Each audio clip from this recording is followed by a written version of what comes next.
ઘોડી ખોવાણે બે વર્ષ થઈ ગયો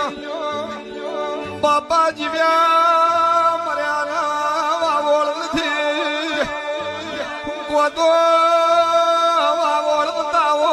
કોતો ઢોલ ઢેકલા વગાડવો મન કરો મેદની મો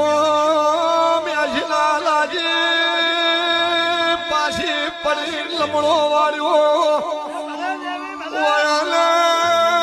થોડા તાળે તારા ને બતાવું તો મને નમસ્કાર કરશે કે ઘડી ની બે ઘડી થાય આજની હવાર થાય આજનું કાલ થાય દાડો ઉજીને હવાર પોર કરશે મારા ફૂલોના ઢોલ વાગે એક ઘોડી ખોવાણી છે પણ ઘોડીના વશેરી બે ગોમના ગોદરે તારા ઉજેલાવું નહોતું પાવળિયા જગતમાં ફોડે સીધા ચલાની